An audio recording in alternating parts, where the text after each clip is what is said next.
All right, living a longer life is nice in theory, but a longer lifespan can be accompanied by an array of chronic health issues.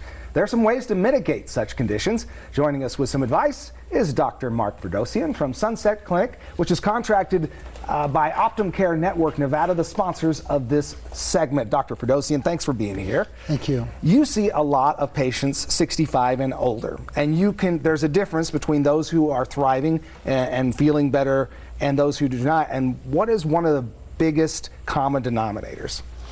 Appreciate you having me on, Kendall.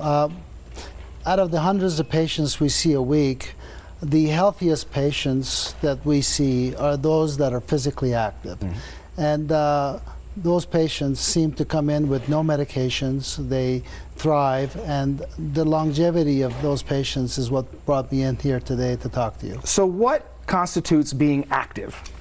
So any physical activity is helpful, but there are moderate and also vigorous activities. Before you start any exercise activity, you'd want to talk to your physician to make sure that you are healthy to start.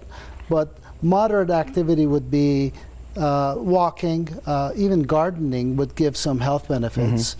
And 150 minutes of that a week would be all you need to remain healthy. Now, when you get into the more vigorous activities like swimming and biking, all you need is 75 minutes a week, 10 minutes a day, and that's very, very beneficial to your health. So finding the time is possible, and consistency, I imagine, is a big part of it. Absolutely, yes.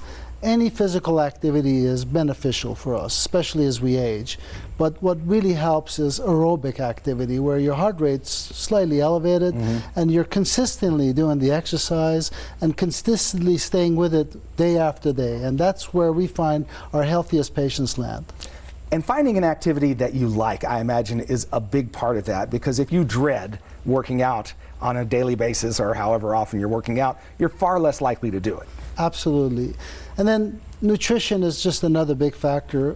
Those that remain healthy are the patients that have a good nutritional balance as well. They keep their weight down so they can keep active, and that combination seems to keep them the healthiest. Yeah, and then being socially active, I imagine, plays a role. 100%. One of the biggest benefits of being active is your mental health. And our patients that are healthy and active are some of the most mentally healthy patients that we see. Great advice. Dr. Ferdowsian, really good to have you here. Appreciate you coming today. I appreciate it. We want to thank Optum Care Network again for sponsoring this segment. They have locations across Southern Nevada, and if you want more information, call that number on the screen, 855-780-5954, or visit optumcare.com/Nevada.